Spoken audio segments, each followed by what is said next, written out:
Welcome from Iqbal Stadium, Faisalabad. We're here for the KFC Presents Vigotel Mobile ODI Series, and it's Pakistan taking on South Africa. We're great to be back on here in Faisalabad. The crowd was absolutely brilliant the other night, and we can expect more of that in this particular region that we've got here. Pakistan then, they won that first one-day international. South Africa lost, but again, they have to win it if they are to stay alive in this series. So plenty to look forward to in this encounter between both these sides. I've got with me Amir Sohail and JP Dumini to really talk about what's going to happen today.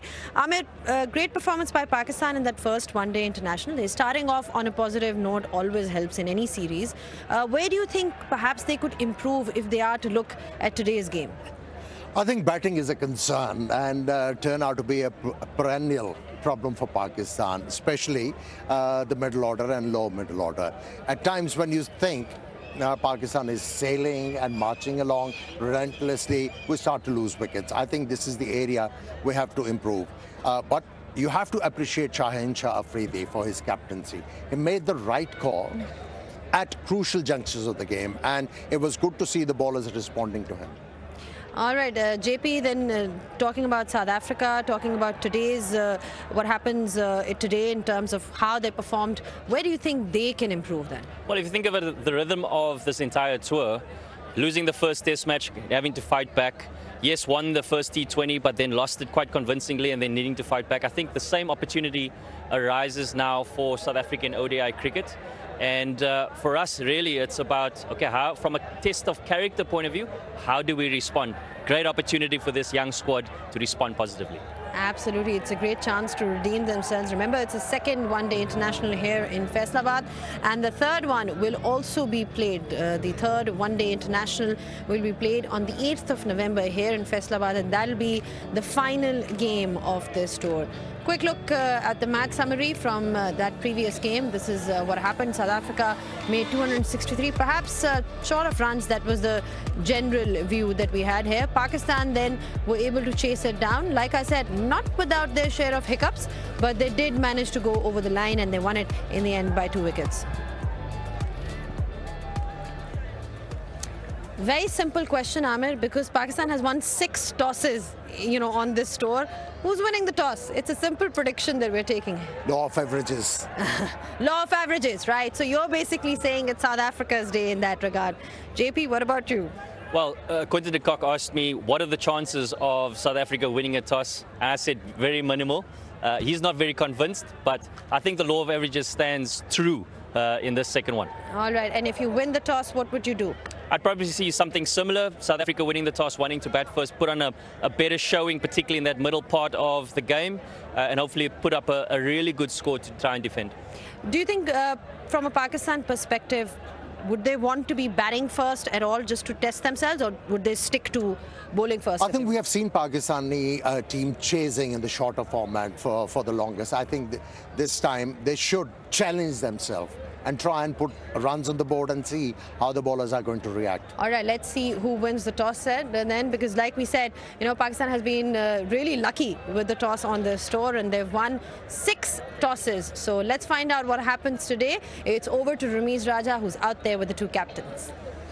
It's beautiful out here, nice and bright. We've got the 2 captains here. Ranjan Madugale is going to oversee the toss. Shaheen Afridi has the coin. Tails. Matthew Bretsky has called for tails, and Ranjan? It is heads. It's heads. That's it. All the best. Yeah, I mean, this is normal routine now for Pakistan, winning the toss and doing what now, Shaheen? What have you decided? We go for bat first. Bat first? It looks a better pitch compared to the last one? No, I think, yeah, it looks similar, but a little bit gas on wicket, but we feel maybe ball coming very nicely on first innings. Okay, right. Any team changes at all, Shaheen? Yeah, we have 2 changes. Abrar and Hassan Nawaz was resting. So Fahim Ashraf and Wasim Jr. is back. What did you make of that first game? Win is a win, but do you think you need to improve in certain areas? Yeah, of course, there's a lot of areas, but I think the boys played really well last game, and I think credit goes to them, and the batting, they finished very well.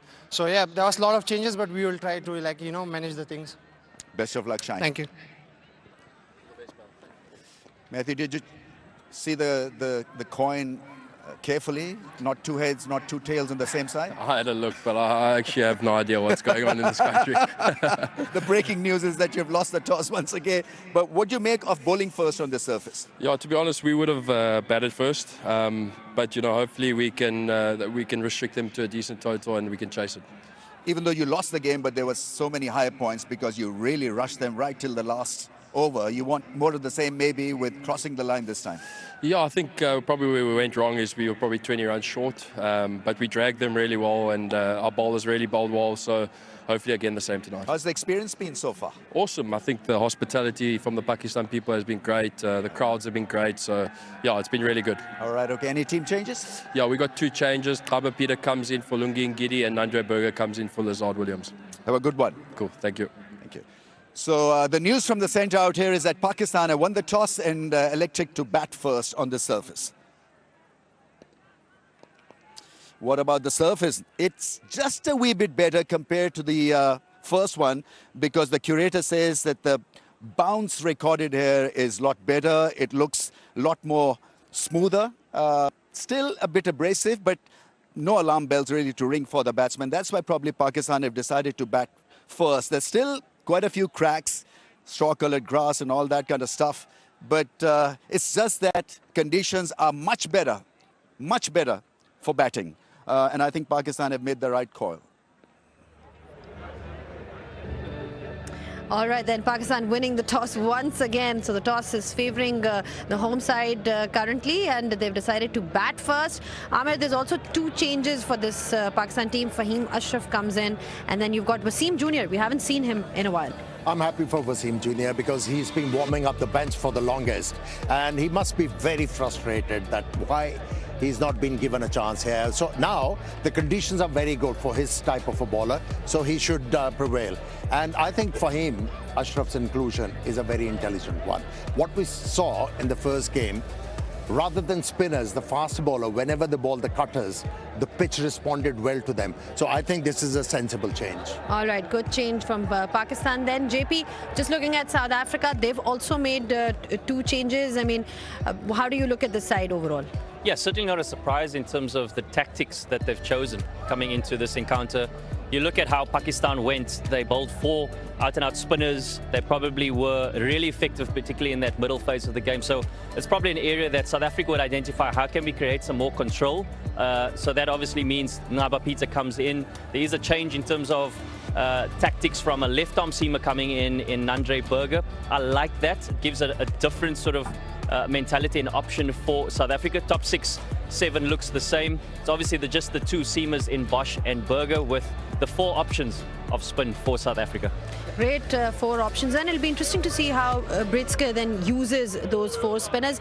How did you find his leadership or captaincy in that previous game, or overall, how do you look at him as a young, sort of inexperienced leader? Well, getting to know him as a person and as a cricketer, I think first and foremost, he will look at it as how do I lead from the front in terms of my performance.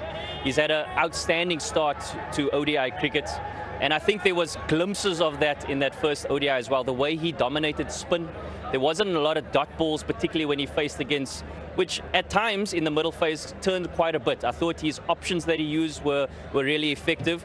Now it's about trying to marshal these troops, particularly when they're fielding. And I think this is going to be a nice test for him with the opportunity to bowl first. What options are useful in various phases of the game? It's going to test his resolve, maybe being put under pressure. How does he respond? How does he gather the information in the squad? I think there'll be a huge reliance on a Quinton de Kock.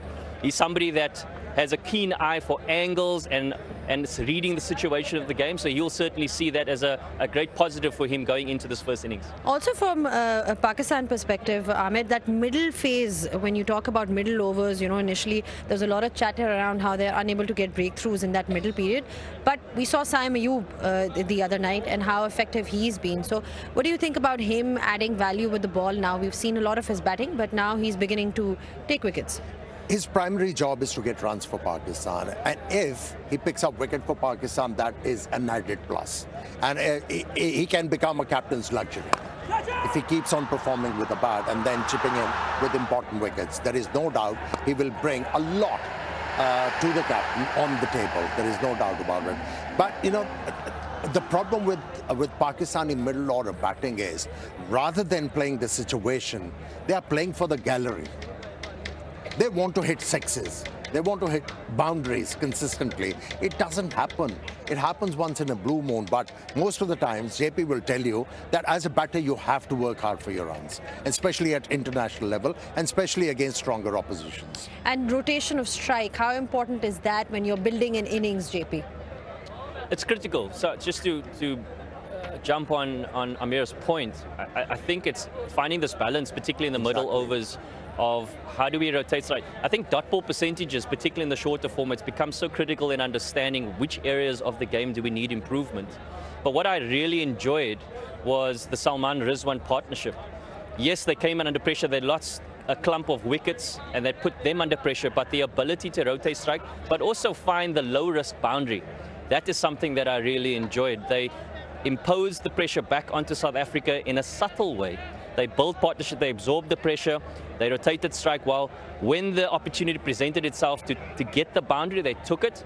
They put on what, shy of 100-run partnership that set up the innings for Pakistan. Unfortunately, there was a bit of a shake there towards the back end, but lots of positives to take out in that middle phase. Absolutely, and they've been key for Pakistan. When you talk about that middle order, lower middle order, contributions from Salman Ali Agha as well as Mohammad Rizwan. I mean, how crucial do you think those two are for Pakistan to score runs? You know, no matter whether you're playing T20 cricket or ODI cricket, middle overs have importance. You cannot deny that.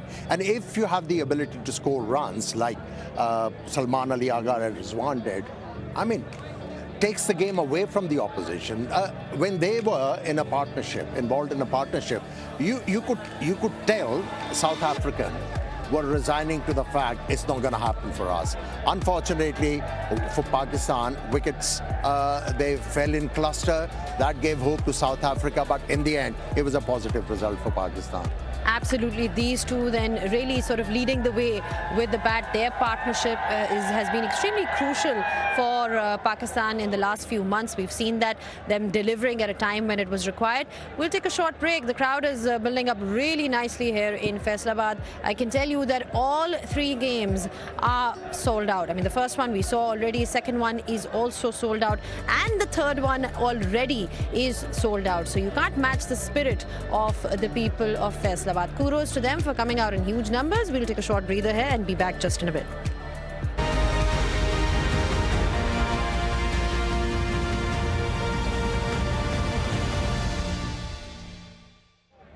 Pakistan has won the toss and they have decided to bat first. We spoke about the changes from both these sides as well. But one thing that worked really well for Pakistan in that previous one-day international was Fakhar Zaman's contribution at the top. Amir, he's had his fair share of injuries and, you know, he's had fitness issues in the last 1 year. So it's good to see him come and score runs at the top, because we've seen that more often than not. Whenever he scores, Pakistan ends up winning. And what's refreshing about Fakhar Zaman's approach, now he's batting with a measured approach, and at the same time he's willing to work hard for his runs. He has moved away from his A game. Now he's looking to spend more time at the crease. And I think what he's focusing on is, with boundaries, he's trying to complement it with singles and doubles. So I think that will augur well for Pakistan in the future, that he has actually started to take responsibility, and he forced his younger partner to complement him, which is a good thing. He's guiding Saim Ayub how to go about the job, and I think for future it'll be good for Pakistan. The younger boys taking responsibility is so important because you're literally shaping the future in that sense. JP, Pretorius then, that night, great knock by him in the previous one-day international, and he seems to have the right attitude. Yeah, I mentioned it in comms in the first game, and I said that he looks like he belongs just from this first year already, where he's made 3 debuts. He's played all formats already, and he's staked a claim in international cricket. And what I was really impressed about was just his balance at the crease, particularly at point of release from the various bowlers, coming at different angles. Yes, he has a bit of a trigger, but the point of release is where his head is really still. And he doesn't try to overhit the ball, particularly against seam. He's got great timing on the ball, but more importantly, he's got an aggressive mindset. So particularly when he's facing up against spin, you feel like something's always going to happen. He's trying to put the pressure on the bowlers, trying to make sure that his options are really clear. That's what I see. I see the options are clear. He's reading and assessing conditions. He has the great benefit, and we saw a picture in the comms in the first game where he's batting with a hero alongside him in Quinton de Kock, meeting him a good few years ago. He's only 19 years old and has the opportunity now to play alongside one of his heroes. And the thing about Quinton de Kock is he's got real clarity in assessing conditions and assessing the game. There's real clarity in his communication, and that's the great picture that we were speaking about. Real clarity in his communication on what he sees, and this is what you need to do. And I think for a 19-year-old to get to experience that at an international stage, and particularly in the subcontinent where a lot of teams have come here under pressure, facing a huge amounts of spin, not knowing how to go about it. So, you know, the opportunities are endless for him, but certainly one for the future. We're forgetting one thing. He fielded so well. He did. He did. What I actually liked about his batting, when you come to subcontinent and you are faced as a batsman to deal with a slow pace, you have to play the ball late. And he was actually driving the ball very late. He was allowing the ball to come close to him, and that's why he looked very impressive. It's time to discuss the score lines then, because we are entering that part of the show. Just in terms of runs, because Pakistan is batting first. I mean, a new challenge for them, because we've been seeing them that they've bowled first when they've won the toss. But how many runs again are we looking, Amir, where they feel in a comfortable spot? I think if there is due around, they have to have an insurance of about 15 or 20 runs more. I would say they should look to score 270, 280 to start with and reassess. And what about South Africa? What's the comfortable number for them that they feel, okay, this is something that is doable?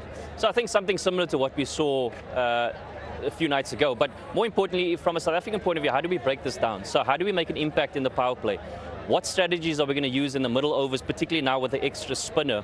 And we don't want to get it to the end too low.